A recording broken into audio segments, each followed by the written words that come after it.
ladies and gentlemen. I would like to welcome you at this late morning, early afternoon session entitled Emancipatory Empowerment and Leftist Politics. My name is Agnieszka Mrozik. I work in the Institute of Literary Research of the Polish Academy of Sciences, and I will have the pleasure to chair this panel. We have three speakers today, this session. Our first speaker is Dr. Emma Zohar from Max Planck Institute for Human Development in Berlin. Emma obtained her PhD in the Department of Jewish History and Contemporary Jewry at the Hebrew University of Jerusalem. And now she's a postdoctorate fellow at the Max Planck Institute in Berlin. And her main interest is Jewish culture history in interwar Poland. And she recently published a chapter under a very interesting title, Liberated by War, Welfare, Educational and Cultural Aspects of the Yiddishist Movements in Poland during the first half of the First World War. And today Emma will be speaking about communism, gender and emotions in the autobiographies of Bina, Garncarska-Kadari and Ester, Rosenthal-Schneiderman. Yeah, the floor is yours and you have 25 minutes. Oh, 25? Yeah, 20. Wow. 20 is better, but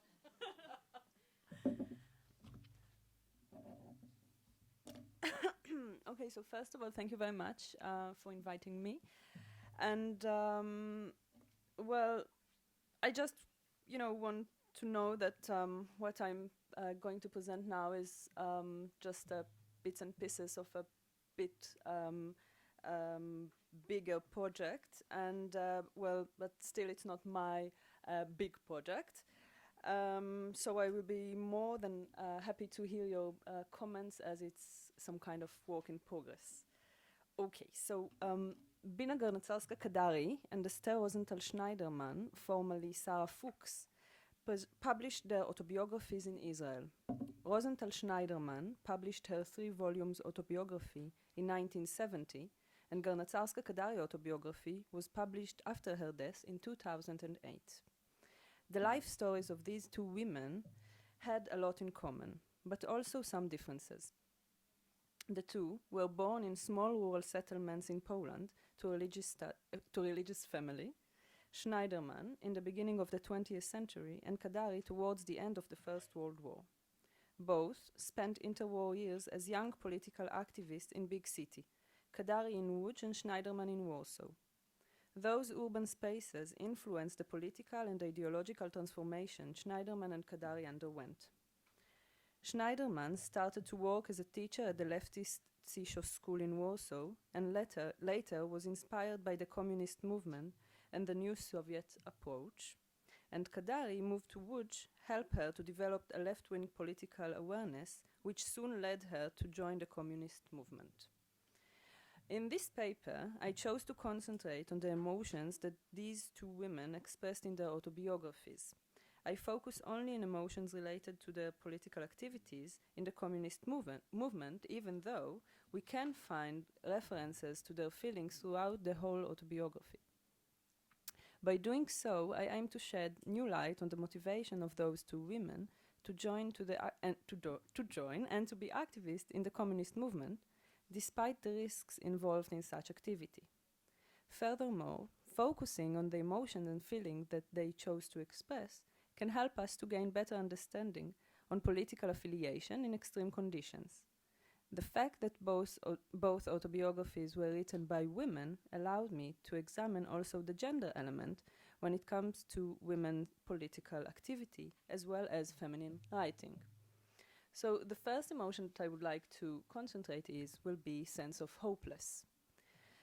The sense of depression and hopeless characterized not only the Jewish youngsters in Poland, but also was very present within the public discourse among the general Jewish population. By saying that, it is important to stress that the sense of hopelessness was more present during certain periods and in certain circles.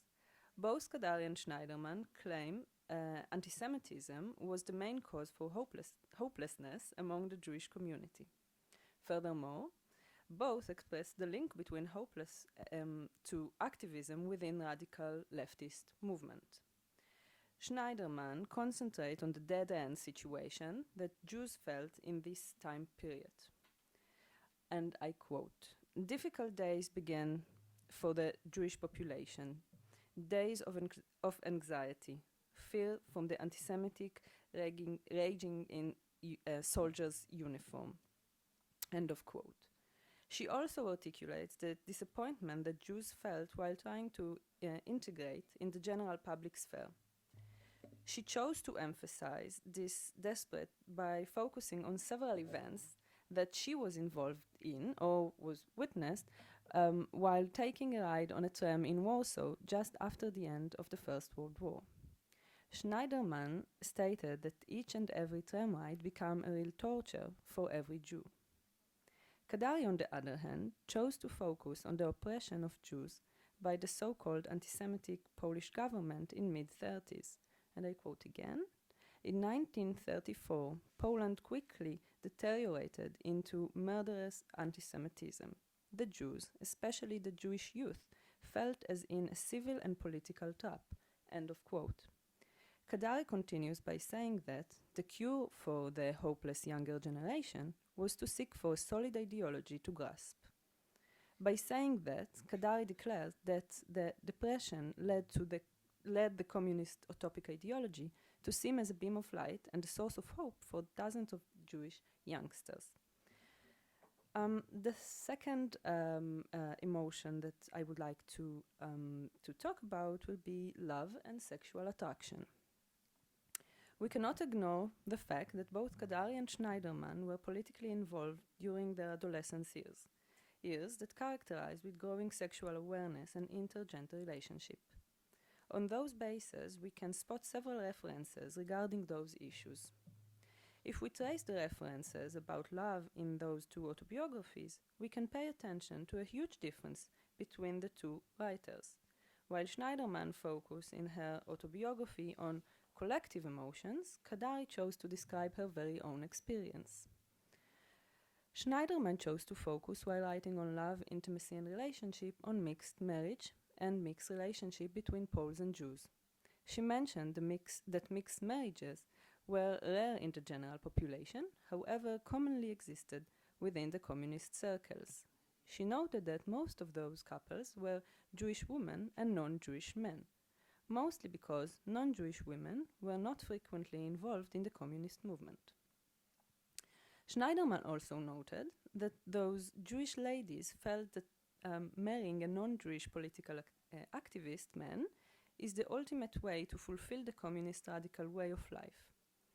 She continues by saying that these women selected their partners not on the basis of love or affection, but especially because of their profile, non-Jewish, communist, willing to marry Jewish girl, and to live a radical life. She mentioned that not once Jewish girls chose to marry non-Jewish men, even if there were a huge cultural or economical gap between them, or even without love or sexual attraction. Kadari, on the other hand, chose to refer to the way that love and sexual attraction was related to political activity in more personal approach. She mentioned in a visit of a good-looking man named Arthur to a girl-only study group that she was involved in. Kadari's description of him was detailed, and I quote, "Young guy, around our age, tall, blonde hair, with provoking face," end of quote. Later she admits, and quote again, "My friends were all fascinated by him from the first sight," end of quote. Kadari hints that the visit was actually arranged by Kadari's cousin, that was aware of the group and wanted to pursue the girls to get involved in the communist movement, and thought that a good-looking guy, as Arthur, may convince them to do so more easily. Well, in the full paper, I also describe the way that both Kadari and Schneiderman met their husbands in this communist activity, and also how Kadari explained when she broke up with one of her boyfriends, she had to leave the party activity because she did not want to be involved with him. But afterwards she returned, obviously, and then they got married. The third emotion will be fear. Fear and anxiety from the communist movement was well rooted in the public discourse in interwar Poland. Not only young Jews were afraid from the illegal, mysterious movement, but also parents were in constant fear that their children will join the communist movement. Politicians were afraid to be identified as communist, and etc. In the two autobiographies that in the center of our discussion, fear is also constantly present. Schneiderman chose to describe her feelings during her first meeting in the Warsaw local communist branch by focusing on how frightened she felt. I quote, "And when I decided on a hot summer night to finally cross the borderline and enter with a heartbeat to the Communist Party's secret meeting, my first meeting, I sat there frightened." End of quote. It is clear that Schneiderman did not feel frightened only because she was in an unknown surrounding. Despite not explaining the reason for her fear, it is obvious that she felt that way because she knew she is taking part in an illegal activity. From the moment Schneiderman became a proper activist within the communist movement, she stressed fear and anxiety of getting caught by the Polish secret police or her bosses at school. This kind of fear accompanied most of the time with description of physical sensations as intense heartbeats, dry mouth, and sharpening sense of hearing. The Red Scare arose also because the awareness of the activist to the shift that his, and sometimes even his close relatives, are about to undergo following the joining to the communist movement. This private threat was very much present in Kadari's autobiography. One of the main aspects of change that Kadari articulates is the fear of losing her femininity, mainly after she was arrested by the Polish secret police. And I quote, "I arrived at a new place. After a few moments, the warden led me through a long, damp corridor to cell number 13, pushed me in, and closed behind the door. I stood close to the door for a few moments, looked around, and felt this strange feeling. I saw a line of women whose faces were of odd color, as grey as ashes. I was 19 at the time, at the height of my bloom. The first thought in my mind was that soon I too would look like ashes." End of quote. The fourth emotion will be a sense of belonging and solidarity, and we also talked a bit about it yesterday in the keynote, but in here I would like to maybe to extend the knowledge. So first of all, following the sense of belongingness within the general public sphere that many Jewish youngsters felt in interwar Poland, one can see that those youngsters managed to find comfort in political activities that contain them and their needs. This sense of belonging that the affiliation to the communist movement made Kadari and Schneiderman feel is very present in the two autobiographies. And yet, it seems that only the formative move that led the two to join the communist movement is described in the sense of a personal belonging. Any description of the sense of belonging after becoming a full member of the communist movement is accompanied by expression of deep sense of social and ideological responsibility, as well as communal solidarity to the movement companion. Kadari portrayed the moment she accidentally came across a socialist communist protest march. I quote, "It was possession of power and a lot of joy in recognizing of this power." End of quote. The description continues with metaphorical description of physical and spiritual sense of belonging. she initially felt how the physical contact with the bodies of the masses that she was surrounded by made her feel part of something bigger. These feelings of belonging and closeness that she felt in the protests sowed the seed to her joining to the communist movement. The sense of belonging strengthened with her joining to the communist youth movement activity that operated under the cover of the Volkspartei. While participate in the meeting and activities, she felt herself, again, part of something valuable and meaningful. But this sense of belonging finds expression precisely within the framework of social responsibility. And I quote, "We just felt ourselves more responsible to the work that we aim to do." End of quote. As Kadari, Schneiderman also articulates the sense of more as a collective sense of belonging and less private one, except the very first moment that she exposed to the extreme leftist agenda. Schneiderman described this moment of practicing in the left-wing study group, participating, in the left-wing study group as a place of comfort. And I quote, "I felt myself at home more than in my own apartment." End of quote. Since that moment, she chose to express her sense of belonging to the secret pioneer group that she and some of her colleagues operated within the Zisho school. This subgroup within the Yiddishist school had close bond between the participants, which some of them were Schneiderman pupils.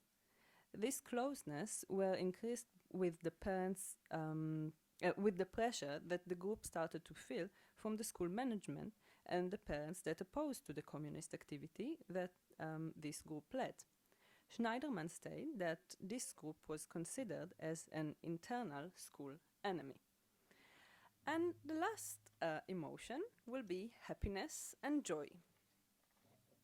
So some scholars argue that pleasure is the power that motivates human, as our instinct is to try and maximize the pleasure in order to avoid pain. If we will agree with this assumption, we should ask ourselves, where is the pleasure, happy and joy in the framework of taking active action in an illegal movement while putting yourself and sometimes your family and friends in risk? Both Kadari and Schneiderman gave the answer for the question, and it well rooted in a strong faith in the ideology. But not only the alter ego plays a role here, but also the very practical and pragmatic things that the movement or the community that gathered around the movement activated in order to attract new members and to encourage them to stay active. Kadari expressed the joy of being part of this vivid illegal political community. She mentioned that the variety of activities that this group activated made her life rich and intense. Kadari explained that those activities included sport club, dramatic group, educational clubs, so on and so forth, as well as the opportunity to take part in conferences and to get to know other people and other places, as Warsaw. Those experiences and activities fulfilled her life and satisfied her curiosity. When we are talking about Schneiderman expression to happiness and joy, we can find a common denominator in the description of happiness that was in a way reflected or connected to a sense of success in her political activity. So I will give 3 short examples. After she managed to smuggle illegal literature and pamphlets from the free city of Gdansk to Warsaw, she expressed her feeling, and I quote, "My heart is filling with joy. I'm not walking, I'm running and dancing in my favorite streets of Warsaw." End of quote. Later on, she described the way she felt when she got the movement's confirmation for her move to Russia, which considered as an ultimate ideological act. And I quote, "I cannot fully describe the great happiness that I feel in this time." End of quote. She continues by focusing on the moment she met Sonin, a communist activist, which gave her her fake passport before she left Poland. And I'm quoting, "Oh, I am so happy right now. I cannot hold myself. I hold serious Sunin and ready to start dancing with him. End of quote. All of those examples came in order to express the way she felt happy for her succession and extreme proud of her help to achieve the grand plan of the communist movement. And I will conclude. In this paper, I was trying to present the motivations one may have while joining a political movement in general and to illegal political movement in particular. As can be seen, both Kadari and Schneiderman express wide range of emotion which played major role in their political activity. Both Kadari and Schneiderman chose to reveal in their autobiographies their most personal emotions. However, throughout the autobiographies we can notice the tension between private and collective emotions both ladies expressed. So, for example, both refer to the sense of collective hopelessness characterized the young generation rather than their own experience. However, while Kadari openly discussed her own emotions and feelings regarding intergender relationship, Schneiderman autobiography provided a collective analyzation of the characteristic of romantic relationship among young activists within the communist movement. It can be assumed that the differences are due to the time that those two autobiographies were written and the approach toward those issues within the Israeli society in these years. Other explanation may be the genre and the target audience of the autobiographies. While Kadari addressed her autobiography mainly to her children and grandchildren, Schneiderman wrote her autobiography as part of the Zionist historiography establishment, which included many other autobiographies of Jewish political activists in the early mid-20th century. Thank you very much. Thank you very much also for sticking to the time. And I would like to invite and I think that we will first hear all the presentations and then gather the questions and comments. So I would like to invite our second speaker, Jan Rybak, who is a postdoctoral researcher at the University of York. Jan recently defended his PhD at the European University Institute in Florence. And the title of his PhD is Everyday Zionism in East Central Europe, 1914-1920, Nation Building in War and Revolution.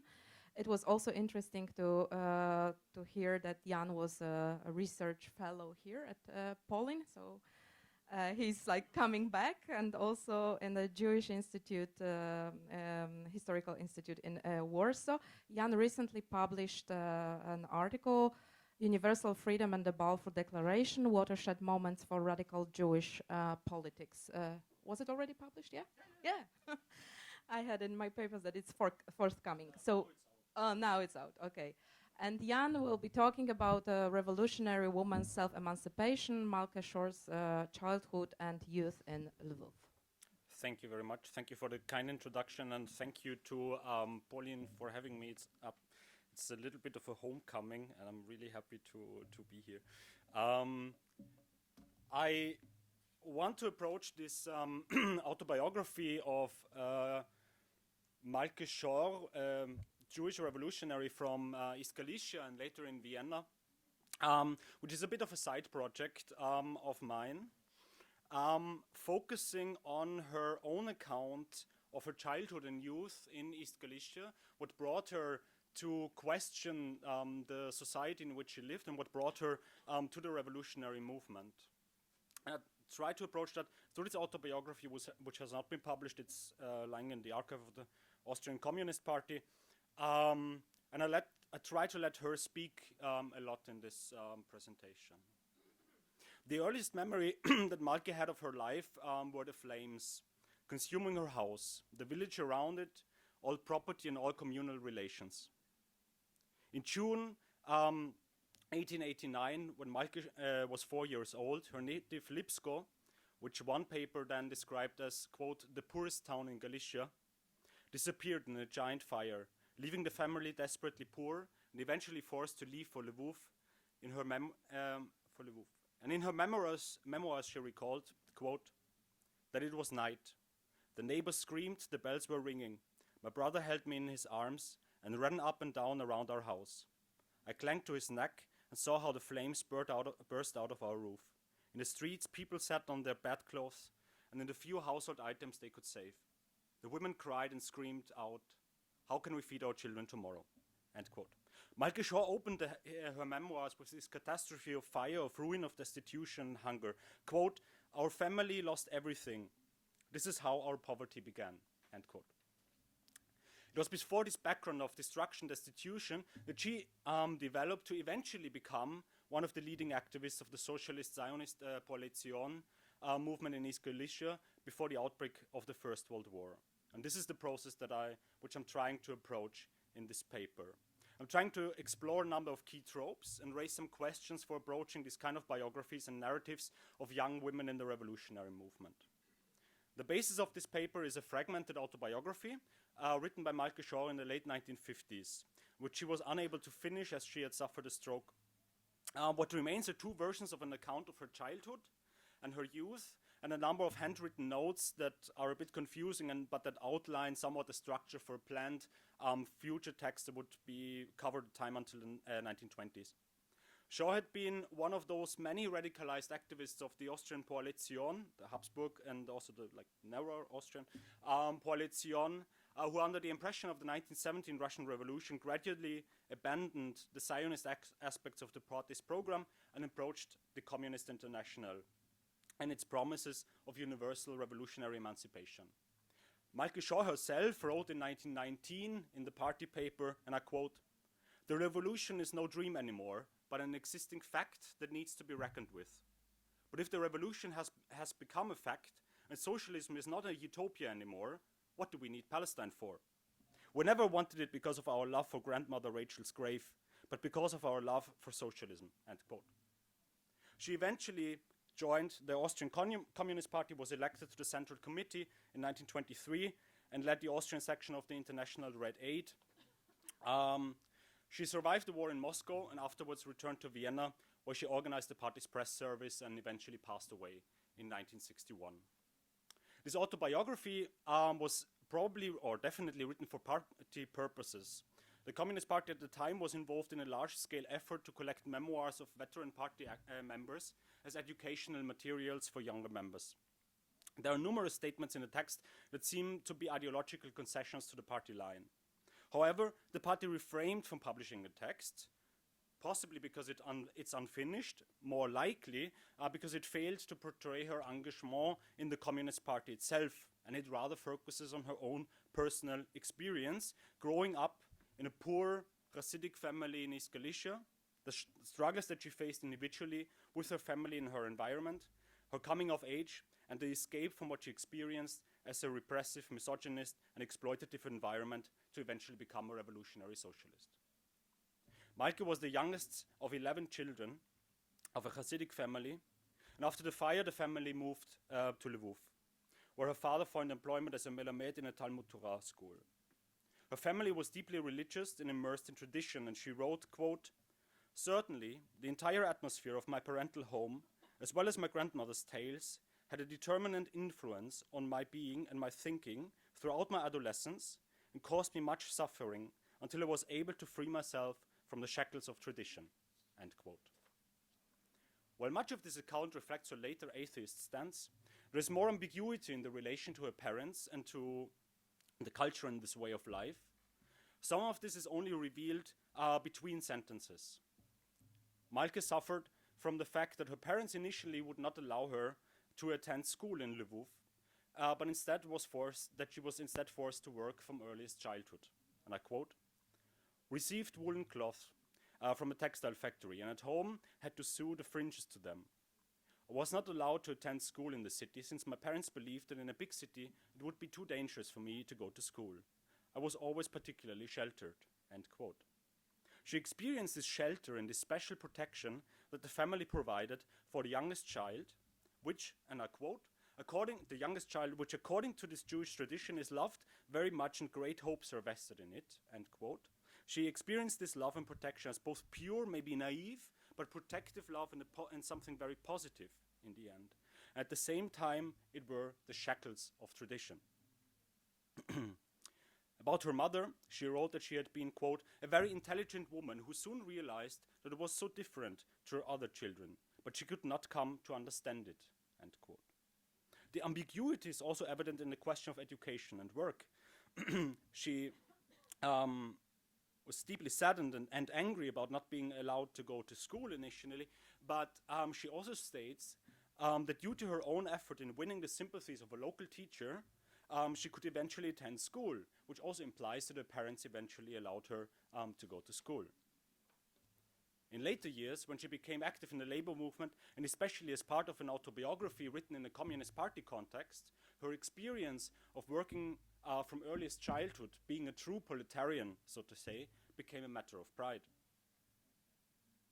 And it was in this context of a new work at the time that she developed what might be called class consciousness, or what she also describes as an earliest form of class consciousness.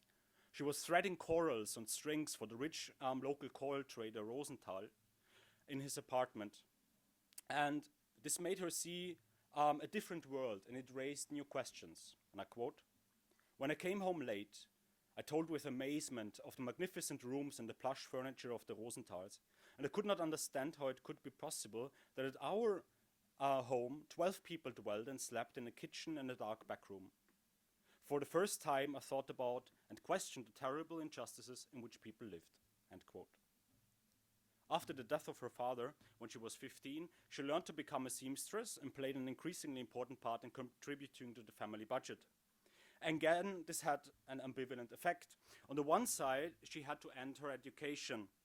At the same time, she gained some independence, a lot of independence, which permitted her to go to and to afford tickets for the local theater, where she saw the great plays of Friedrich Schiller, Henrik Ibsen, and August Strindberg in the newly opened Lwów City Theater. And she mentions that, note the date, she always went there on Saturday afternoon, which is also something that is a break with her. Well, her first encounters with the Jewish labor movement came in 1903 at the age of 17, when she attended meetings of the local Jewish Workmen's Club, which in the following year would form the core of Coalition. Quote, "I was deeply impressed when I heard about the ideals the socialists envisioned," she wrote. There would not be any poor nor any rich. Everyone would be able to educate himself, and a just world should be created," end quote. It seemed like a romantic fascination with the ideals of universal human emancipation, an end to poverty and illiteracy, expressed especially in the revolutionary poetry of Moses Rosenfeld and Georg Herwegh, which she describes had an absolutely impressive role on her and brought her to the movement. Rather typically, the local organization, the local Coalition, was dominated by young, educated men from middle-class backgrounds, many intellectuals and students, some white-collar workers and some office clerks. Malke was soon elected to a leading position, not least because, quote, "almost all members were students or children of richer families. But I was, even if I was just a home worker, a showcase proletarian, and I was very active," end quote. One of the first things that she did then, as a member of Coalition, was to initiate an independent organization for girls within the movement. Quote, "Because I thought that in the company of men, many girls like me, and like how I felt at the time, would not feel free enough to freely express their opinions," end quote. Her outrage and her anger about the inferior position of girls and women and the need to struggle for every bit of self-determination and self-organization was present not only in the ranks of the labor movement, but most pressing, of course, in her own family. And these are two struggles that she fights hand in hand that absolutely belong together. In her family, her brother regularly traveled to Belz to visit the Belzer Rebbe. And when she was 17, he returned determined to find a proper husband for her. Malke wrote, they wanted to do to me just what they did to my sister," end quote. She refused all the suitors until her family eventually decided for the son of a rich widow, a good Talmudist, who would bring a respectable dowry. And Malke recalled how she got rid of him, and it will be a lengthier quote. On the evening, when everything was discussed, and my prospective mother-in-law decided that she liked me and they got together to draft the engagement contract, I just left. They played Schiller's The Robbers, Die Räuber, in theater, and I would not have wanted to miss it. When I came home late, the entire family waited for me. Everybody was terribly upset.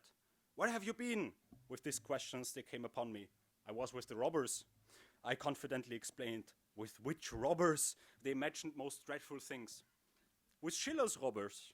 Who is Schiller? Of course, they did not know who that was, but still they realized that there was nothing that could be done about me. My angry prospective mother-in-law took her son and left for good. End quote. Malke's involvement in the socialist movement came at the time of heightened tensions and heightened struggle. The Russian Revolution of 1905, and especially the revolutionary movement in Poland, in the Kingdom of Poland, sent an uproar of enthusiasm and revolutionary fervor throughout the continent. The Habsburg authorities, here I quote from a report of the Austrian Ministry of Interior, acknowledged that, quote, the unfortunate events in the Kingdom of Poland cannot remain without repercussions on this side of the border. In socialist circles, the misguided idea that emerged that the events represent only a preamble to a broader movement to an armed insurrection or revolution, end quote. Alongside her comrades of Coalition, Malke Schorr took to the streets showing solidarity with the Jewish, Russian and Polish workers and their struggle against Tsarist autocracy. They protested against anti-Jewish pogroms and attempted to carry the revolutionary torch into their own country. They were beaten and prosecuted by the police and also, quote, through my more intense activism, problems at home increased. The revolution eventually failed to spread. Instead, the Habsburg Empire witnessed an intense campaign by social democracy for universal male suffrage from 1905 onwards, and while at the same time Malke became deeply involved in the work of both the party, the girls' organization, and then also as a seamstress in the textile workers' union. She spoke at union meetings and played a role in the organization of a strike by apprentices, and where one of the things was that they were abducting strike breakers, which then again led to increased tensions with her family because the police raided her home repeatedly, which escalated this conflict. But nonetheless, in her early 20s, Malke was fully immersed in the political activism of Coalition. She found a new purpose, a new identity, and a new way to express herself, to come together with comrades, and to struggle for what she considered to be good goals. She was a frequent speaker at party events and demonstrations during the 1907 electoral campaign to the Reichsrat, the imperial parliament. She was sent as a speaker to nearby towns, representing the position of the party, which is quite interesting, I'll come back to that. And in one of those towns, she unfortunately does not mention the name, numerous placards had announced her as one of the main speakers. This did not go down particularly well with her relatives who lived in this town. A cousin wrote her a letter telling her not to come since, quote, it cannot be permitted that a girl speaks in public, end quote. She went nonetheless, of course. At the train station, both her comrades and members of her family waited for her. Since she did not know how her comrades looked, she went with her cousin, who welcomed her particularly kindly. But he brought her home and locked her in a room, so she would not be able to speak in public, but not for long. And I quote, I quickly realized what had happened. I opened the window, threw out my bag, and jumped after it. I still made it to the rally on time, and of course I spoke, end quote. While Malke gained increasing confidence in her political work in Lwów and took over ever more responsibilities, she eventually decided that, quote, the dismal conditions at home became an ever worse shackle of which I had to free myself in order to go forward, end quote. In March 1909, Malke took a train from Lwów to Vienna, never to return. 2 names she had written in her notebook when she arrived in the imperial capital. That of Viktor Adler, the founder of and leader of the Social Democratic Labour Party, and that of Josef Kainz, at the time the most famous dramatic actor at the Burgtheater, the greatest theater of the capital. To conclude, I want to make a few observations and comments. One is about the context of the writing of this autobiography, or this fragment of this autobiography, and in this decidedly party communist context.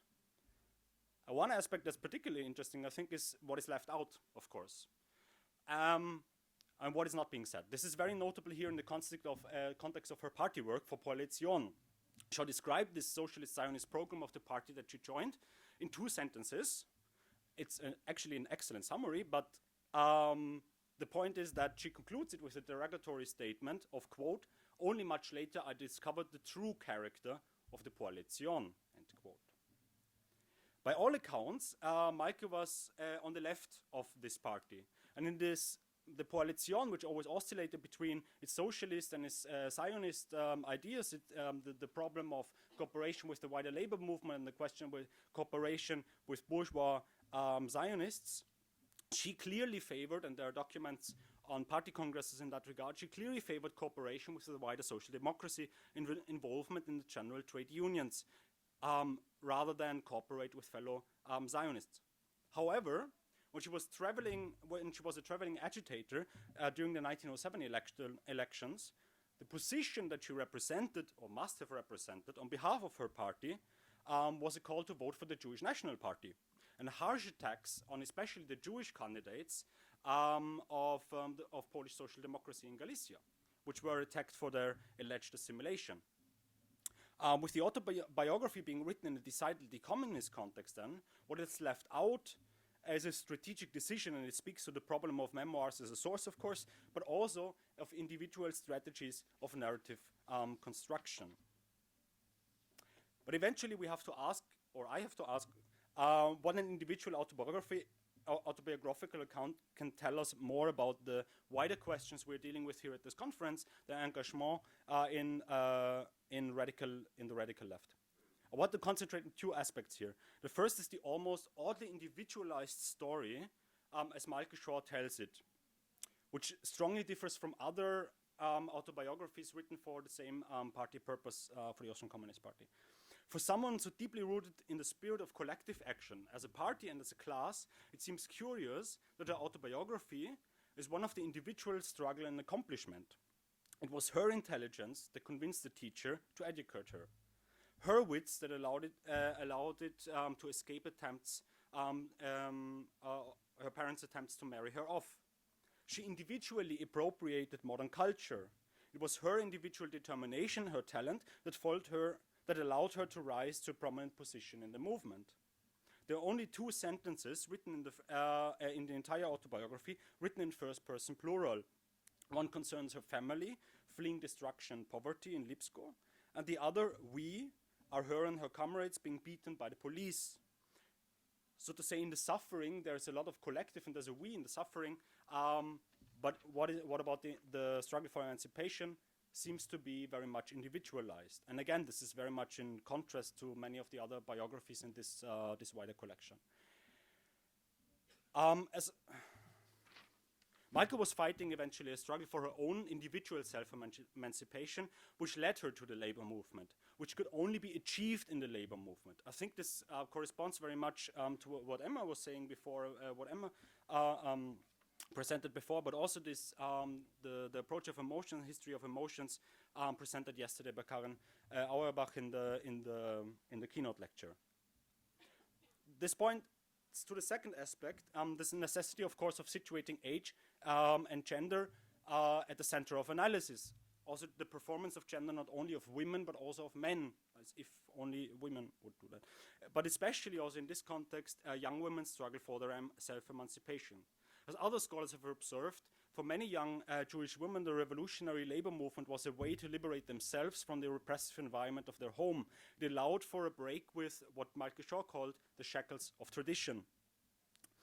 The decision to involve oneself with the radical movement at the time brought conflicts with the family, even a break with the family, but it allowed for a large degree of self-control, self-emancipation. The importance of this aspect, especially for young people and crucially for young women, cannot be underestimated.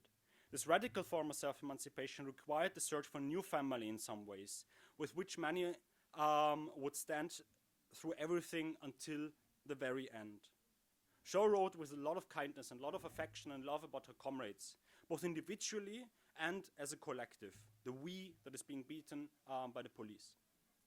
They and later her comrades of the Communist Party came to be a replacement for her family. She felt, for the family that she felt she had to leave back in Galicia in order to go forward.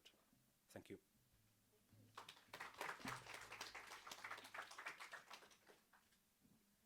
Thank you, Jan. And now I would like to invite our third and last speaker, Professor Magdalena Grabowska, sociologist. She obtained her PhD at the Women and Gender Studies Department at Rutgers University. Now she's working in the Institute of Philosophy and Sociology of the Polish Academy of Sciences. And she recently published a book. In Polish it's Zerwana genealogia, działalność społeczna i polityczna kobiet po 1945 roku, a współczesny polski ruch kobiecy.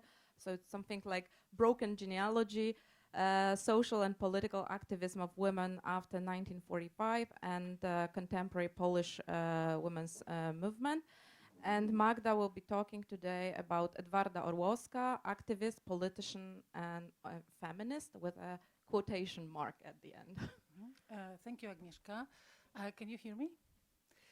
Okay, so this presentation I divided into 3 parts, and the whole purpose, I think, of this talk will be to search for Orłowska political character. So I would like to begin with reconstructing her biography, and particularly the way of her becoming a communist. Then I would talk briefly, or maybe not even briefly, about her women's activism after 1945, which focused on several issues: creating mass women's movement, politicization of emancipation, bringing in class into emancipation conversation, focusing on rural women, and fighting the reactionary forces, mainly the Catholic Church. And at the end, I would like to ask if Orłowska can be considered a feminist, which I hope will tie into the current conversations about what feminism is in Poland.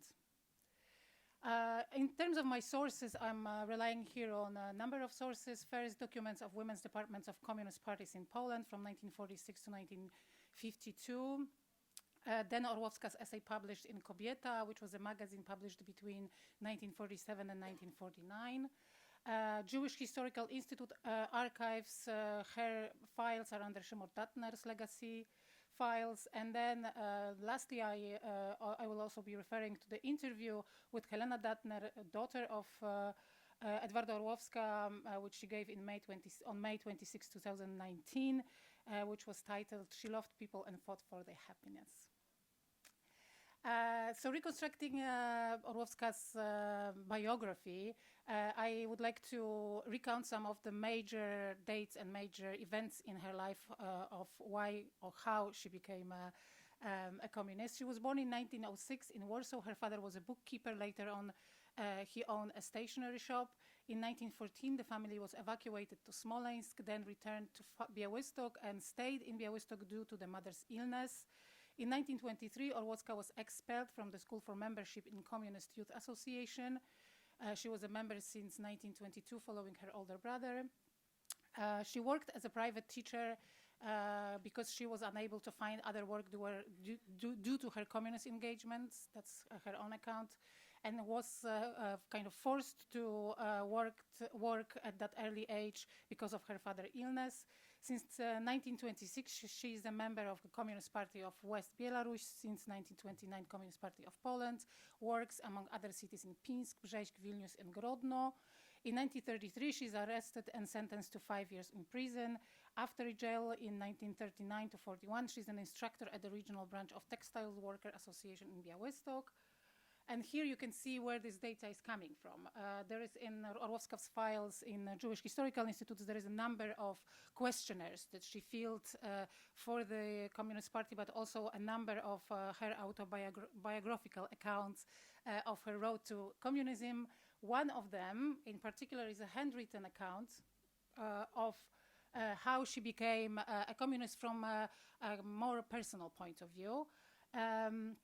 And in that account, she's talking a lot about the impact that her father, in particular, had on her views in an early age, and she says, I quote, "I remember that after podwieczorek, which is like a tea, he, father, and I sat in closed room where he told me about lives of people in Charles Mikołaj's land, about workers and farmers and how they suffer in Siberia.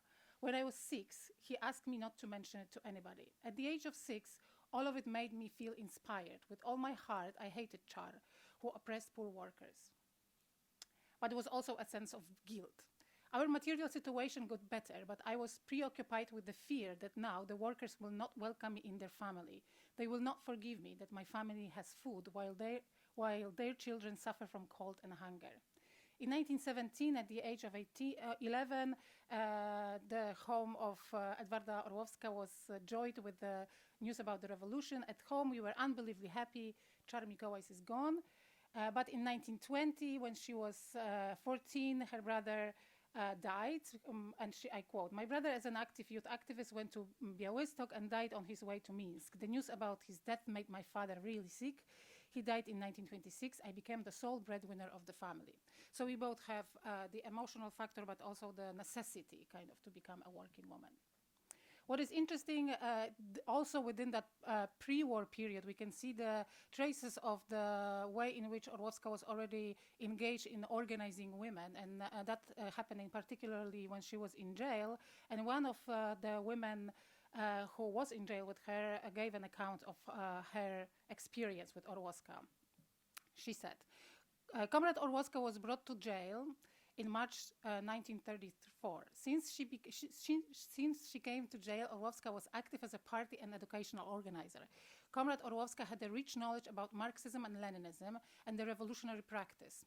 Right after her arrival, she became famous for organizing political and educational work under the new conditions. The jail became a school of communism. During her stay, Comrade Orłowska educated dozens of women who then became fighting party activists. She was a soul of the collective, yet she was a modest, boundless love. Boundless love of people was her trademark." During the Second World War in 1941, Orłowska is evacuated to Kazakhstan, where she works as a factory worker then in Polish Patriots Association. Orłowska's mother, sister, and son died during the war between 1942 and 1944, and this is the account of Orłowska's daughter. Most probably she changes her name from Esfirmira to Edwarda Orłowska. After coming back to Poland, she becomes a secretary of Białystok Polish Workers' Party Committee, and she also organizes Białystok's League of Women. In January, she's elected a member of Sejm. In February 1946, she moves to Warsaw. And in October 1946, she becomes the head of Women's Department of Polish Workers' Party. Then, after 1948, Polish United Workers' Party, the women's department was active until 1952. And since 1953, she is a secretary of Polish Soviet Friendship Society. And this is her poster for the elections in 1945. If you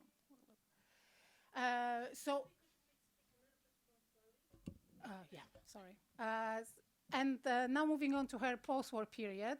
And I would like to claim that Orłowska was one of the main figures of the women's movement or women's organizing after the Second World War. And this movement had particular goals. And these goals were building mass women's movement. And this was, the goal was to build an intersectional movement that would consist of labor union activists, women's organization and the party members, fighting the reactionary forces, such as Catholic Church, but also party officials, introducing women in mass into the labor market, but also fighting for an equal pay, and solving the problem of domestic work, in particular by either introducing equal share of responsibility or institutionalization of the housework. What is important is those goals were coherent with progressive movements in the West. For instance, the Congress of American Women, the communist organization that was founded in 1946 in the United States, had very similar goals, but also with the agenda of the international organizations, and I will talk about it briefly later on. And the way in which these goals were supposed to be realized was through institutions. I mentioned already Women's Department of Polish United Workers' Party, but also women's organizations such as Social and Civic League of Women, with the head of Irena Stachelska. The goals were also institutionalized in forms of legal equality in 1945, civil marriage decree, in 1946, family law, in 1952, women's equality in constitution, and in 1956, right to legal abortion. Orłowska, of course, was not the only person who was involved in talking about women's emancipation. Here you have a photo from Kobieta magazine, which says, "We are everywhere." So the idea was to mainstream women in all of the areas of lives, and this is the point of this article was to introduce women active in the women's movement in the post-war period. But Orłowska specifically, and we know that from the Women's Department archives, had some issues that she was very devoted to, so to speak. And one of those issues was to building mass women's movement. Orłowska claimed, "We must organize a mass democratic cross-party women's movement, take into our influence half a million women. This is a matter of honor for PWP women, Peperówki." But like I said, the idea for this movement was to create the intersectional women's movement, and Orłowska said, "Our goal is to wrest women from the influence of the reaction, to create the women's organization powerful. The Women's Party apparatus has to be strong. Women's departments in the provinces should consist of 5 to 7 women, representing the League of Women, trade unions, rural self-help. We should expand the county women's departments. Wherever we have strong cadres, we can build units with the full-time employees." Another issue was how to work with the women's organization, in particular League of Women, which was an organization that claimed the continuity with the pre-war organization by the same name. And there was the discussion of how communist women should be present in this organization that claimed to be apolitical. So the discussion was, one of the participants of members of Women's Department said, "We cannot allow the League of Women to get out of control. We cannot let it become a charity organization. We must make an impact through the League of Women, but without the label of Polish Workers' Party." So one idea was to hide, kind of, within the league. But Orłowska was one of the people who were very much against that kind of strategy, and she said, "Hiding PWP women in the league is not right. We have to let people know, let to know us, that the way we are, we have nothing to be ashamed of. For now, we don't have to start from the PWP, but from specific work. Give a rural woman a cow or a medicine, and then say, I am from PWP. We can overcome the fear of PWP if we will be able to solve women's day-to-day issues. If our comrades will be working in the league well, they will get the women to trust them. The women will understand that this is PWP that stands behind them."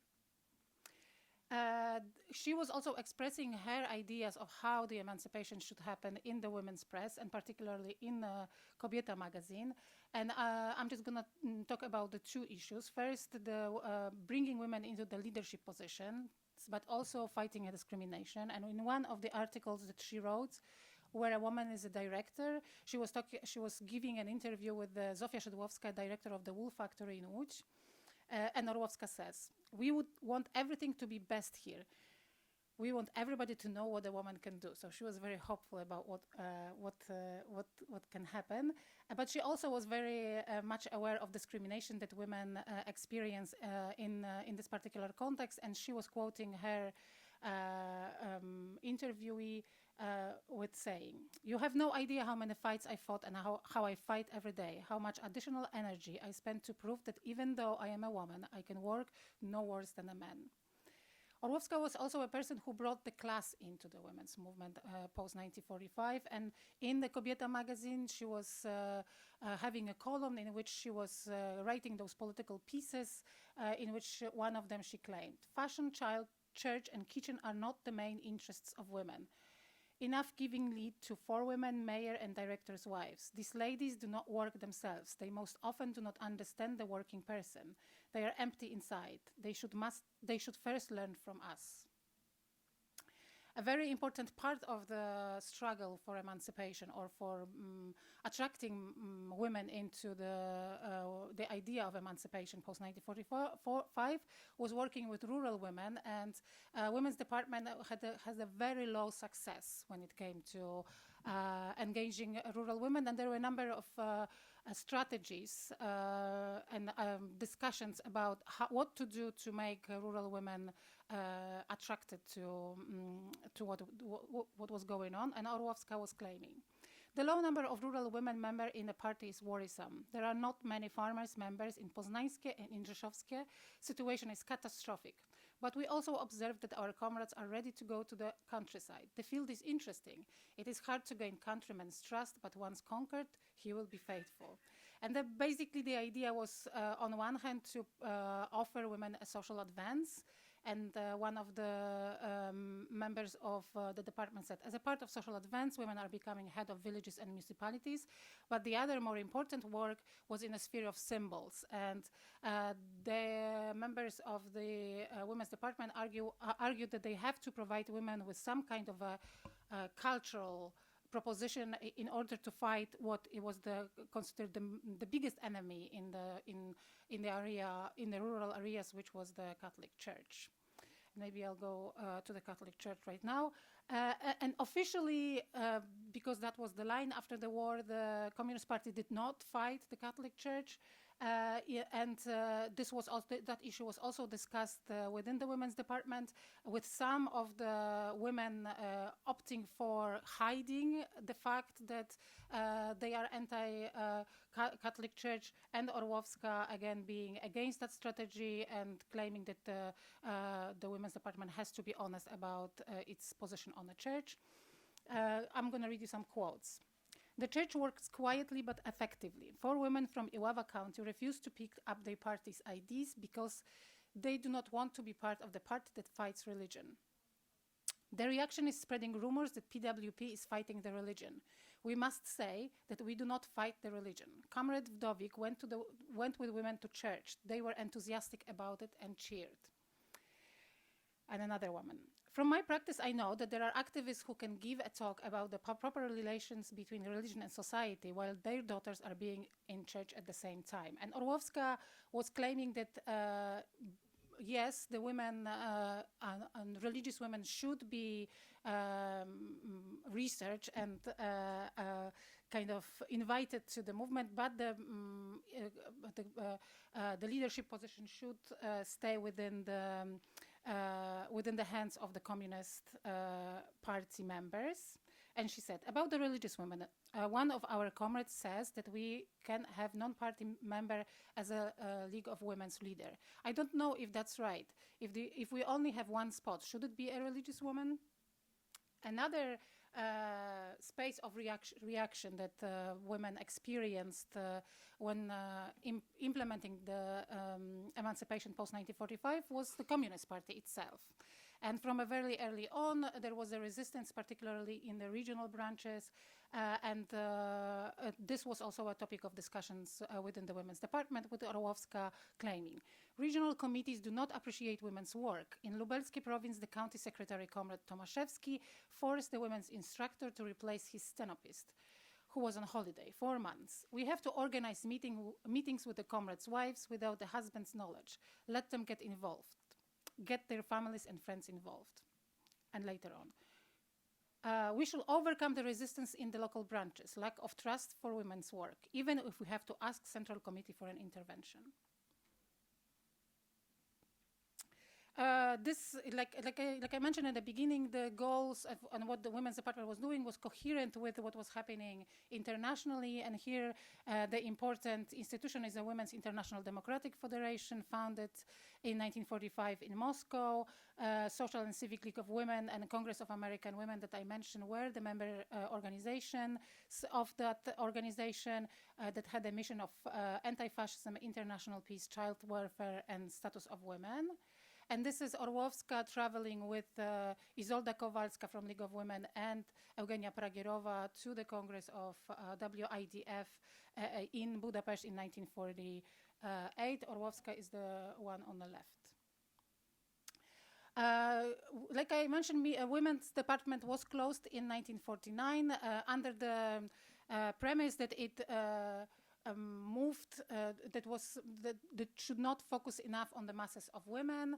And there was a shift that happened at the end of the 1940s from the kind of the more political approach to women's emancipation that Orłowska was a proponent of, to the more of the practical activism approach that Irena Gumowska, for instance, was the proponent of, which centered on the happiness and the home rather than politicizing women's issues.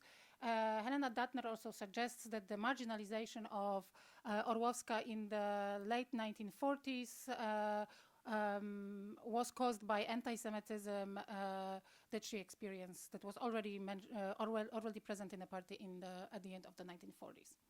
So in terms of the conclusions, can we call Edwarda Orłowska a feminist communist? And I would argue that the answer is no to this question. However, that doesn't mean that she cannot be seen, I think, as the part of the genealogy of feminism in Eastern Europe. And why not a feminist? And the reason for that is that I think, which is pretty obvious, I think, is that she represented a different part of the emancipation path.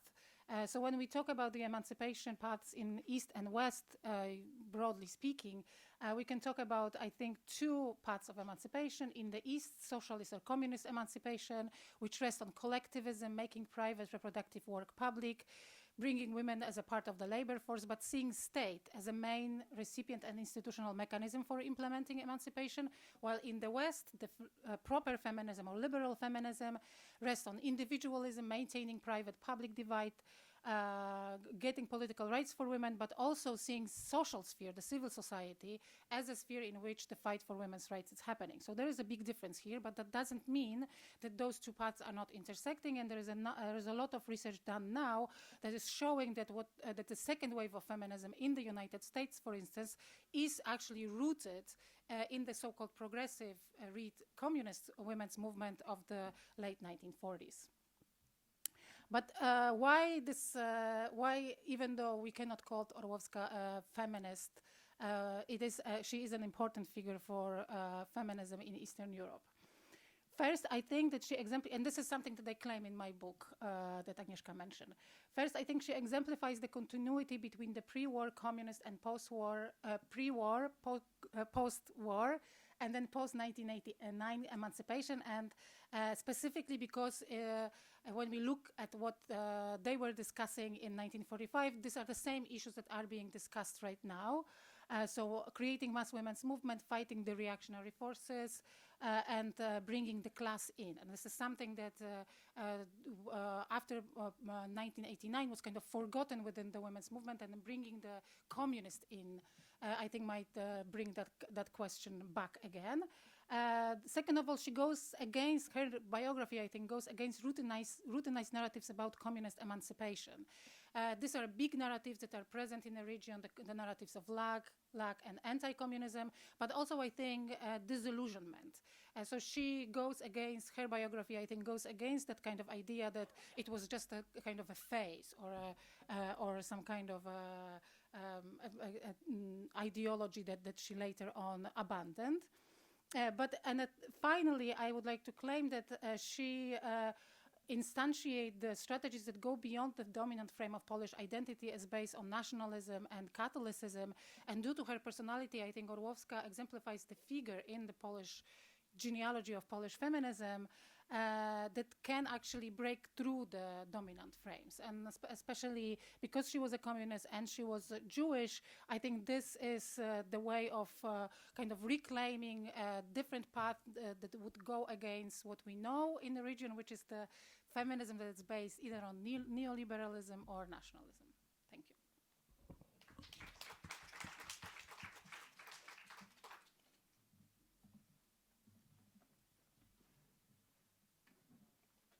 Thank you very much, Magda, for this presentation. So I would like to open the discussion. I invite you to ask questions or comments to our speakers.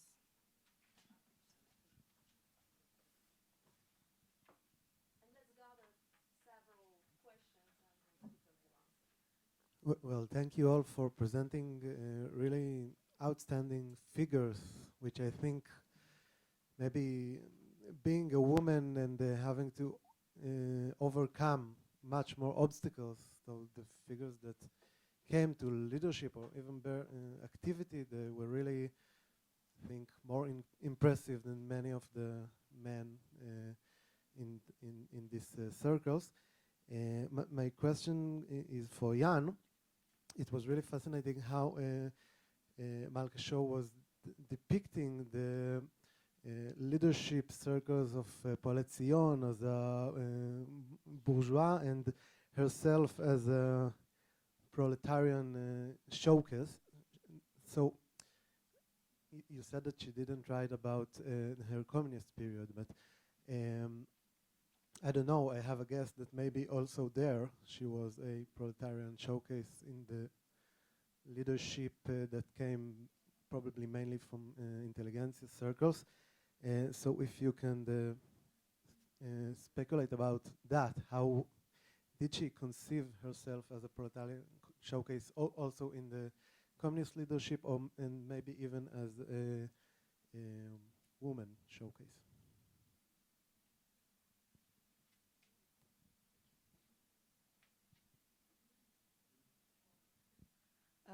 Also from me, thank you very much for the interesting papers, and I really liked it that your presentations touched upon different issues that we discussed in other panels before and actually summarized a lot of those issues.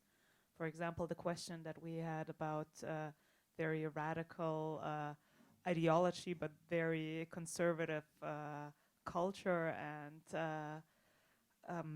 society. So yes, that's your session I'm referring to. So I really like that. My specific question is for Emma's paper. I wanted to ask you if you could find through your approach any explanation why your two protagonists joined the communist movement and not some other movement that we're speaking about a time period where a lot of movements were also very radical regarding the society or the political system that existed at that point. Yes, I wanted to know if you find any explanation through your approach why specifically the communist movement.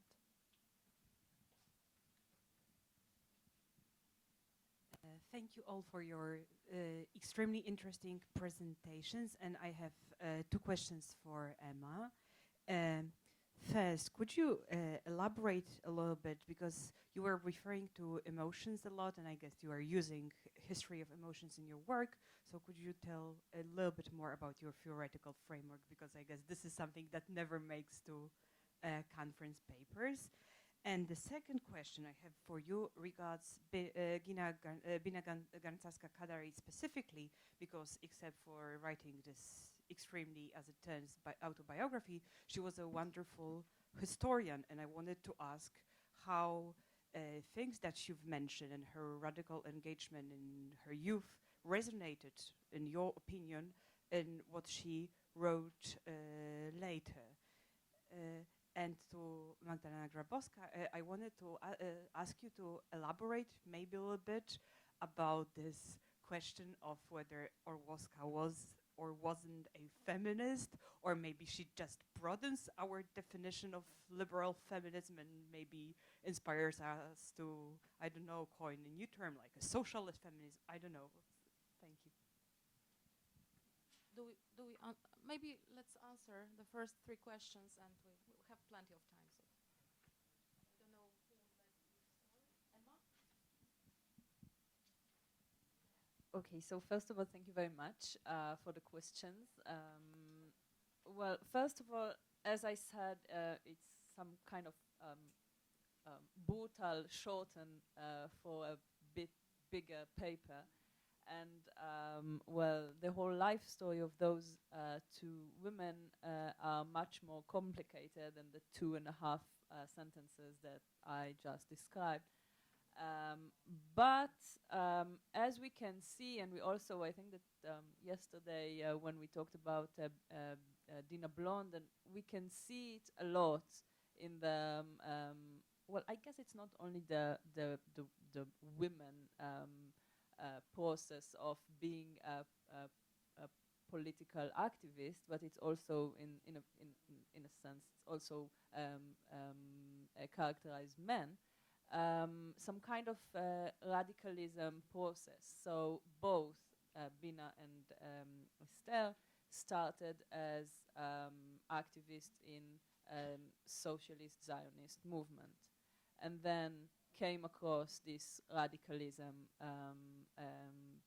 activity of the communists. So, as I said, those urban spaces, which they arrived to when they were in the 20s or late teenager, made them or influenced their radical approach. So it's not that they were connected directly to the communist movement from non-political affiliation. Okay, first I'll talk about the Bina as an historian, and then maybe I'll explain a bit about theoretical aspects, which also brutally erased from this paper. Well, it's funny because I came across Bina Garncarska when I started to write my master thesis on Polei Zion and the Bund during the First World War. And then when I write my PhD, she also was very much present in as an historian. And just after I finished my PhD, I came across this autobiography. And it's funny, you know, to read her personal perspective after I think that we just, you know, the last panel just, you know, discussed those things, how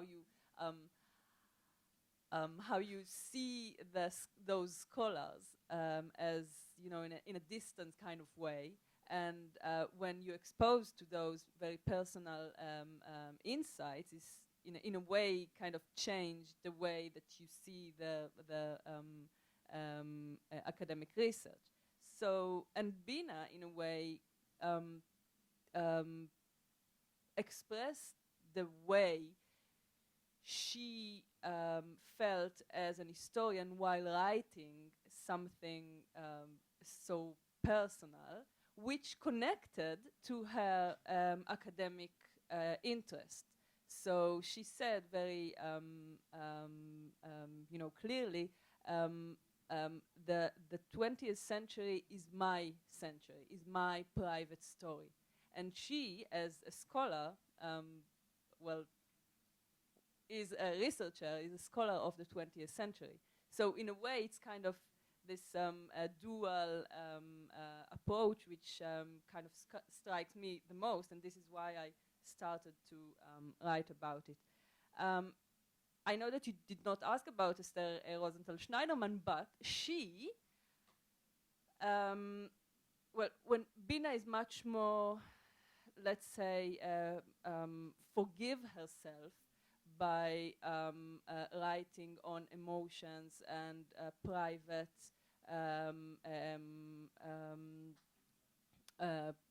private insights, Rosenthal-Schneiderman, from the other hand, wrote in the third volume of her autobiography that she felt like, when she read it after she finished writing it, that she felt that she wrote an emotional trash.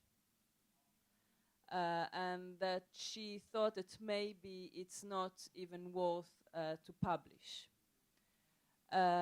So in a way, Rosenthal-Schneiderman was much less patient, you know, to herself in a way, or to the private or personal expression in her autobiography. And a bit about theoretical kind of aspects, which I would like to admit that I'm not that specialist as I just started my work at the History of Emotion Center. But what I'm trying to do is to, well, and in a way it's kind of, I'm kind of struggling with it, because my assumption is that women intend to write more openly on emotion, and it's not just me, it's Barbara Breskol, I think, wrote about it, and some others, that feminine writing is much more open to private expression and to emotions. And in a way, I think that we can see it in those autobiographies. But I think that if, you know, I criticize myself, I will say that as I choose to do a comparison study between these two ladies, how can I argue that feminine writing is much more emotional oriented if I'm not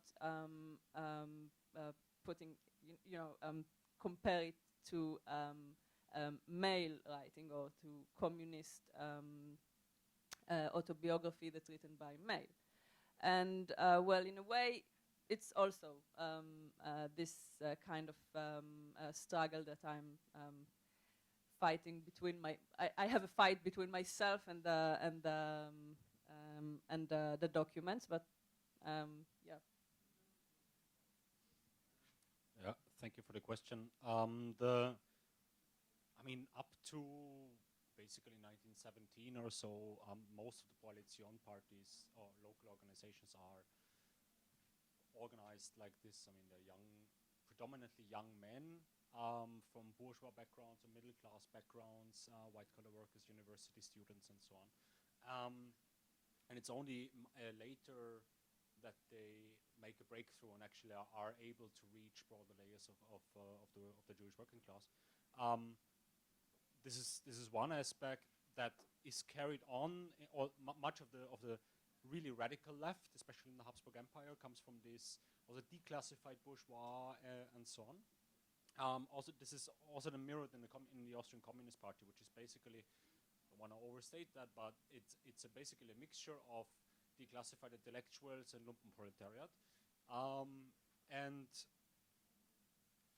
in much of the leadership, of course, being this people with an intellectual background and university background and so on. Something that I am a true proletarian and I am working from earliest childhood is something that is very, very typical in communist autobiographies and so on. It's a matter of pride. It's a show. I show by writing that I'm standing on the right side of history. I have impeccable proletarian family history, even or individual history that cannot be questioned. And on the other side, we have there are things like you mentioned, for example, when people coming from a better off background, that they have to emphasize, well, but yes, I might be from a better off, but I always sympathized with the workers, I always felt with the workers, I was so sad when they were going hungry and so on. And these are very common strategies in that. In the one of the, just briefly on what she did later, one of the, I didn't find much in regard to women's activism later in her life. What is notable is her anti-clericalism or anti-religion and so on. And one in the interwar period especially. So I found one leaflet where during the elections to the Jewish Community Board, where all the various Jewish party were producing leaflets, like Coalition said, on this day, I think 3rd of December 1927, every conscious Jewish proletarian votes for Coalition, and the Social Democrats, every class-conscious Jewish proletarian votes for the Social Democratic list. And Malke signed a leaflet on behalf of the Communist Party that on the 3rd of December, every class-conscious Jewish proletarian is going to leave the Jewish community, and going to resign from the Jewish community. And so this is something that is very strong until the Second World War. And after the Second World War, it becomes very different, and Malke becomes to a certain extent involved in the rebuilding of the Jewish community in Vienna, actually. And some of her other comrades who came with her from Koalition, the most notable one, Michael Cohn-Ewer, who actually then becomes the president of the Jewish community in Vienna for some years in the aftermath. Thank you. Thank you for the question. My answer would be that probably it depends on the definition of feminism, but maybe I should explain why I said that I wouldn't use that term. And there are two reasons, I think. One is a conceptual reason, and the other one is historical, sort of. From the conceptual point of view, I'm not convinced by those approaches that are trying to kind of impose a label of feminism on someone who did not claim by themselves that they are feminism. Then this is the approach that is popular in the queer studies, when there is a kind of resistance towards claiming that in the 15th century we had lesbians and gays, and this is kind of an identity debate, right? And as far as I understand, I'm on this side. I don't want to impose this label on someone who did not claim it herself. And historically, I also think that when we look at the communist emancipation movements, they were kind of formulating their programs in opposition to what they understood feminism to be, and this was the class issue, right? So as far as feminism was the middle class women's movement, the communism was the working class women's movement. So there was opposition here, and I think historically, I'm not sure if it's accurate to call communists feminist, but again, I would say that for me, it's this also kind of closes us within this kind of linear understanding of history. And I think if we look broader genealogically on feminism as an identity and subjectivity, then of course yes, right? Because this is, and I think this is what you're hinting, that this is part of the genealogy of feminism, and importantly, this is also a big part of the liberal feminism of the 1960s and the 70s, and this is part of the hidden history of the Western, I think, feminism, to second wave feminism. So broadly speaking, yes, but I think we have to be very careful in using those labels, because I think they are kind of distracting a discussion and focus on, was she or wasn't she, rather than what kind of ideas and historically what it did to us. Thank you very much for the first round of questions and comments, and we have another, two. Thank you. I have a question to Professor Grabowska. Orłowska was first secretary of PPR in Białystok, and then she was dealing with women issues in party. I see this task as unbearable. First of all, that the Białystok was extremely tough task in the 40s, and the women issues and dealing against Catholic Church was also unbearable task. My question is, how much was she engaged in this decision-making process, and how much was she assigned by the party to this unbearable task, maybe because she was a woman and a Jew?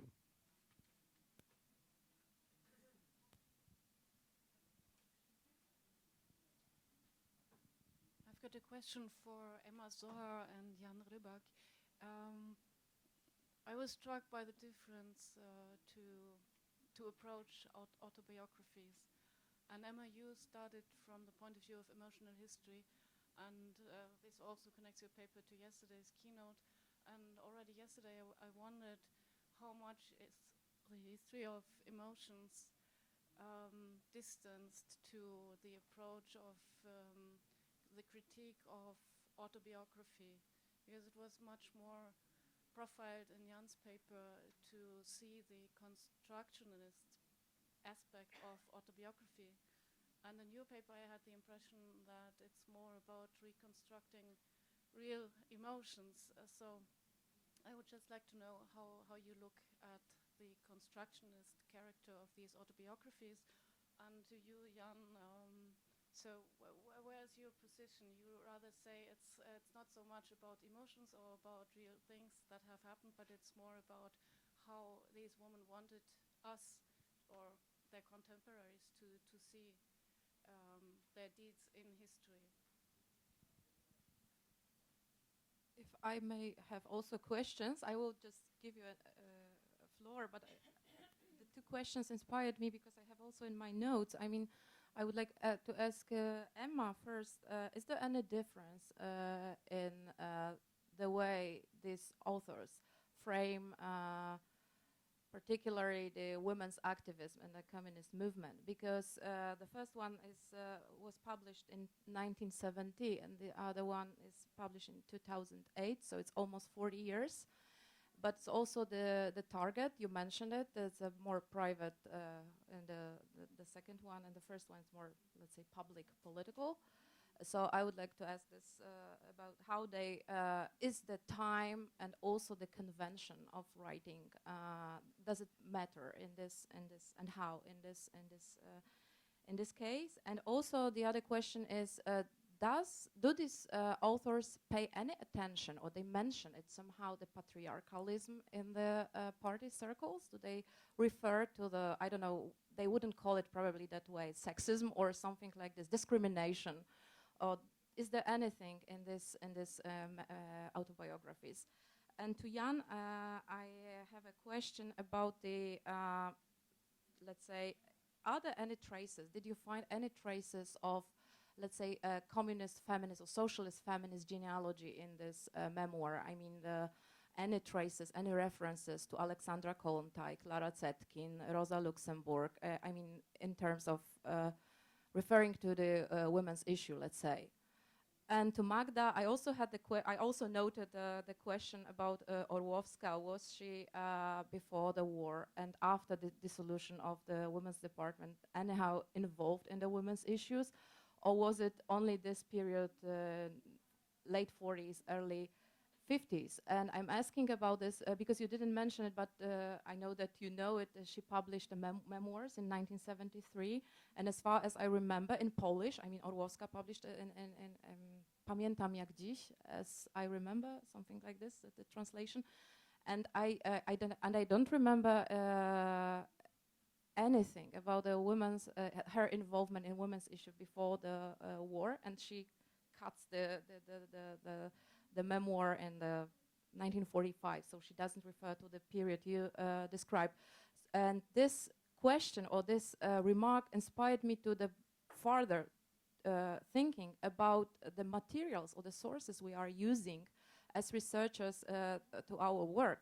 Because when we often refer to, let's say, personal documents like letters, autobiographies, memoirs, we are working with materials, I mean, with kind of certain creations of the authors, of themselves. And Magda referred to, let's say, public documents or press documents or the discussions at the meeting. So I think it's very useful, especially right now when it's like a tendency to refer to personal documents, sticking to the private, personal, intimate. Also, not to forget about the public, political, yes? I mean, what's in press, what was their voice expressed also publicly in a certain period of time, and not only what they wanted us, I mean, how they wanted us to remember them, because this is like very often a construction. And thank you for this comment about the constructive element of the autobiographies. I'm sorry for speaking so long, but it's also a kind of topic I'm working on, and that's why I was so inspired and enthusiastic. But do we have any other questions or comments in this session, or we can answer? Okay, so let's answer. Okay, so well, I think that in a way, it's kind of different to read those autobiographies as just as a historian that, I don't know, deals with youth movements or Sisho school or you know, or even Holocaust or 1968 immigration, then to read those autobiographies when you are much more oriented to the emotions within the narratives or the writing. And I think that, well, before, when I just, read those autobiographies, the emotions were there, but it was not that present.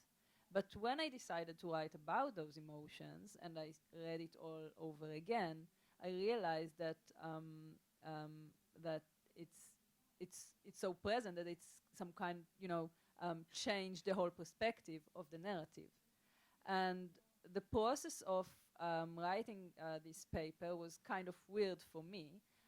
First of all, because I have only 2 documents to work with, which is very much limited, even though it's very rich and it's very long, but still it's only 2.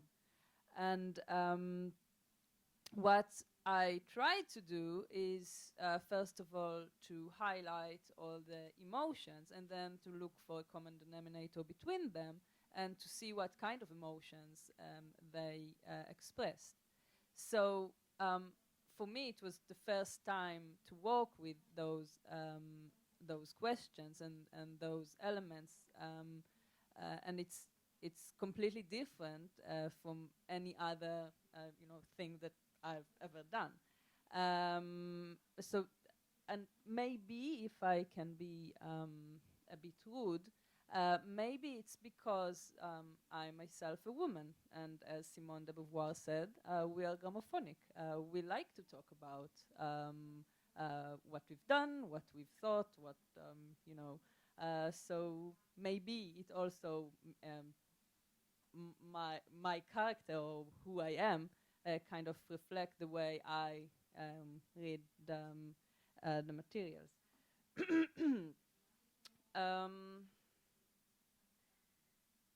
How they choose to refer to political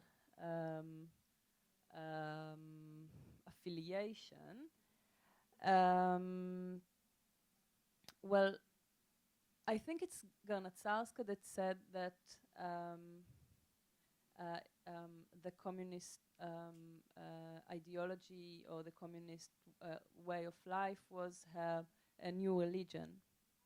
And as they both were born to a religious family and both were kind of raised on the knees of Jewish religion or Orthodox Jewish religion, and that transformation, towards this radicalism, political affiliation, just so during this process, she expressed the way that she feels that she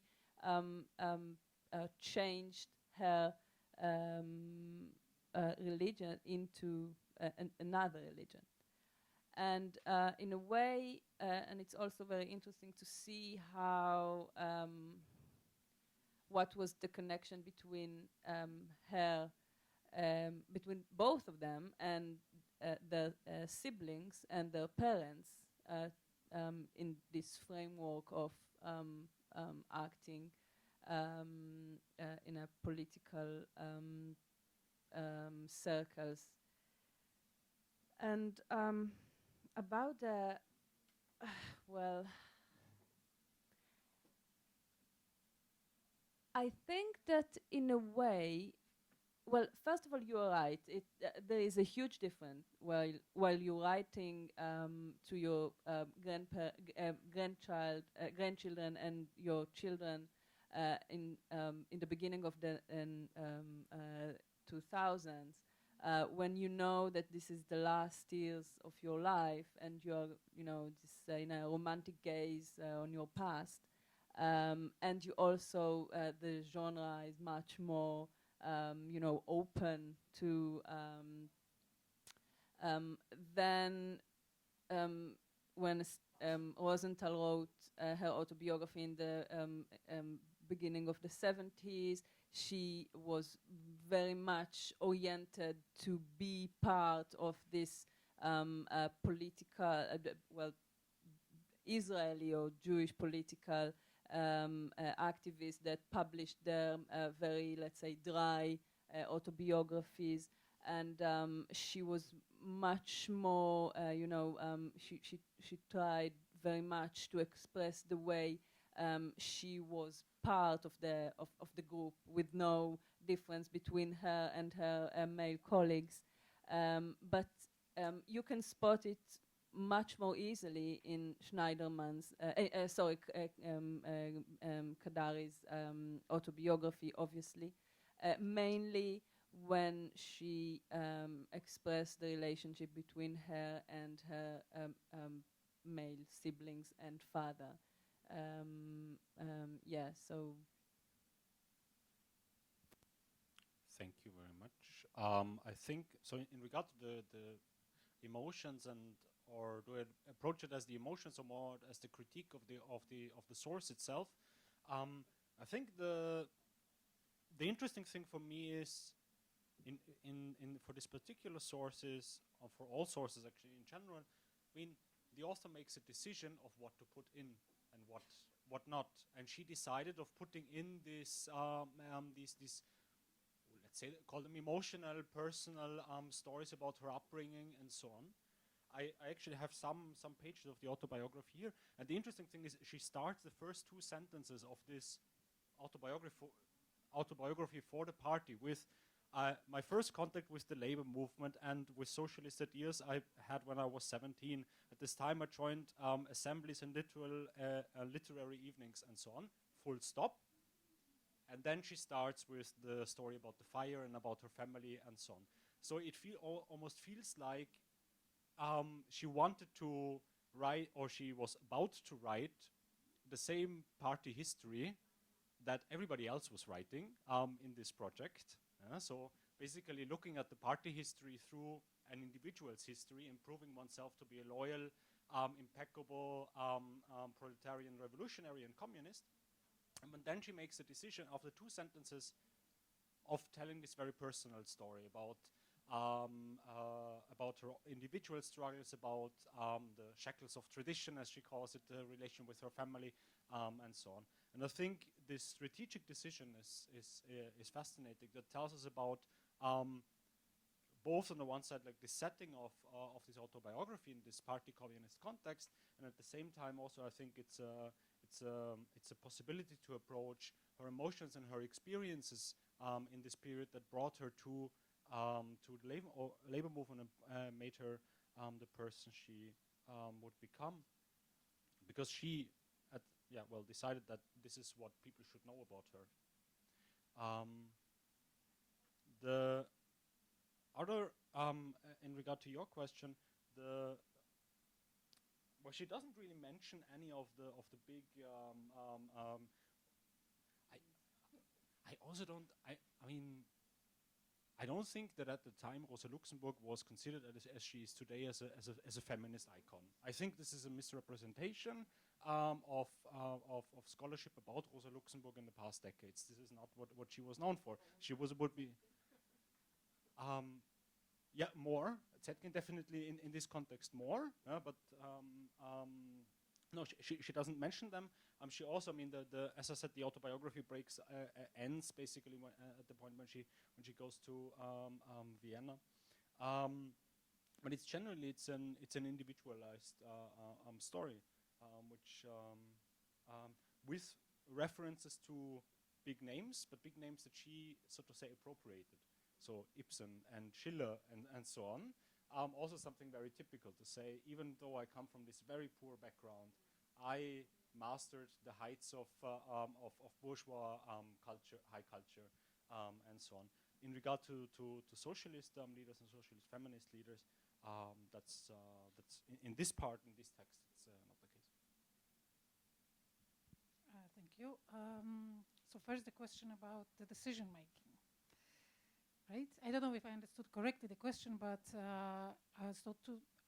I think that she was assigned to be the head of the women's department. And if you ask if what power of decision making she had, the answer is that I don't know, and I also don't know what kind of decision making was going on there. So I cannot answer this question. But in terms of, but because we can ask the question of decision making more broadly, and I think this is also Agnieszka questions. That's how I read it.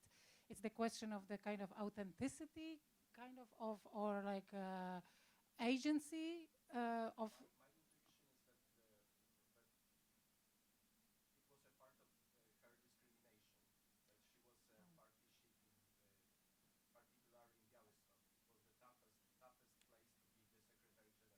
No, but she was from there. Yeah, I know. So she kind of knew the region very well, and it doesn't. I can't really. So you think that the fact that she was given the post of women's department was the discrimination? No. If I must say that the sources that I.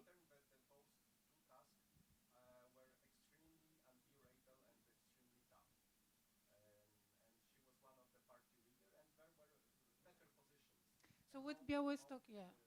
With Białystok, I think it was easier because she was from there. And as far as I know, she still remembered there. I was just in Białystok last week at the conference, historical conference, that actually they spoken, and these are kind of conservative historians, they spoken fondly of her. So she's remembered well in Białystok as a figure.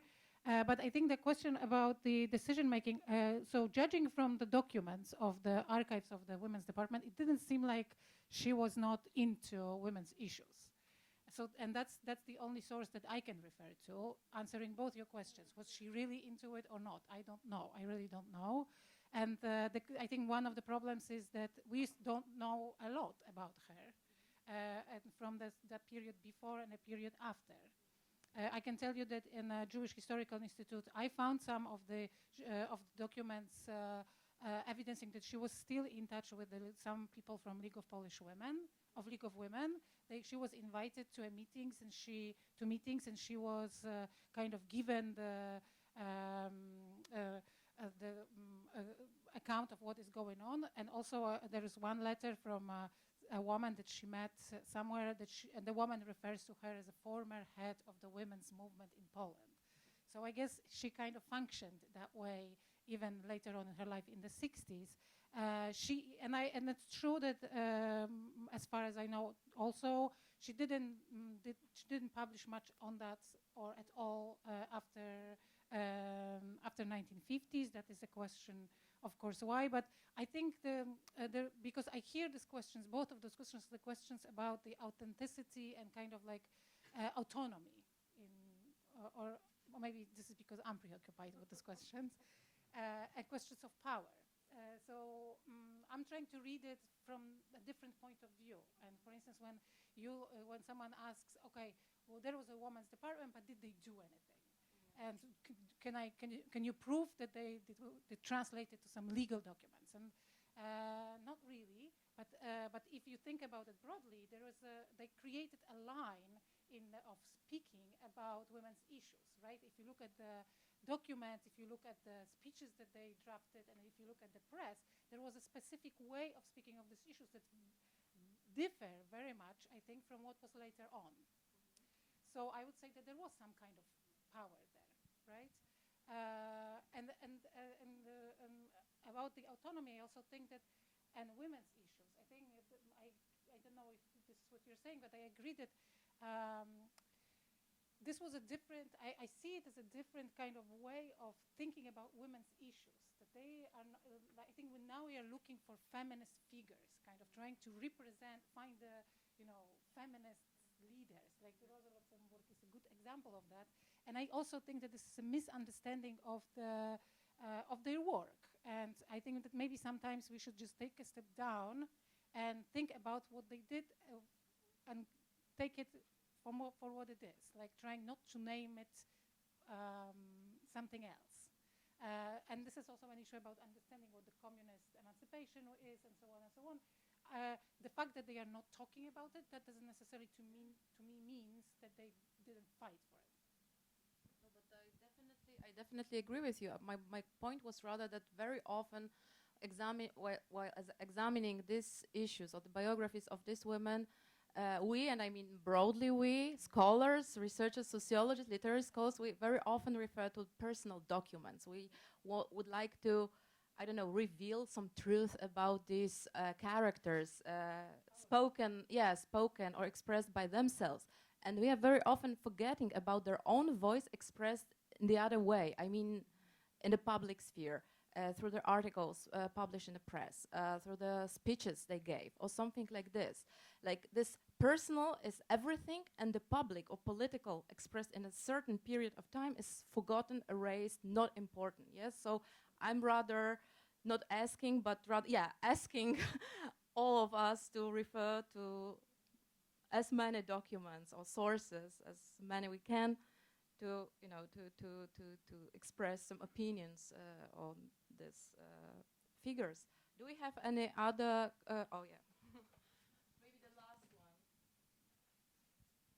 This is a comment to which you might just want to respond. It seems to me that the session has highlighted both the opportunities and the challenges of writing about memoirs and autobiographies. We know that they're constructed narratives, and it seems to me that a literary scholar would be helpful here to get us to think a little bit about the conventions that exist for writing autobiography at different moments in time, the use of melodramatic conventions, conventions that when you're writing a political biography or writing for a political audience, writing a family audience. For many of us, I've recently written something that's partially memoir. Again, I'm of a certain age, and so it was written to my granddaughter from as the experiences of my grandparents to her, a lineage of 6 generations of women. And it had its own constructed narrative. I assure you, I left things out that I didn't want to talk about, that we all do. And then in writing about it, you leave things out that you don't think are there. So these are all highly constructed narratives, and that makes them both promising and challenging. And that's why we often need to go beyond the autobiography for other kinds of documents to fill out that kind of story and to check against it. How is that being constructed? What kinds of conventions are being used to tell that story? Melodrama, for instance, was a very common convention the first half of the 20th century. Persists even today in a lot of the things we do. So it just seems to me that a literary scholar could have been helpful here in getting us to think a little bit about the kind of narratives that we're talking about. I think we can close the discussion.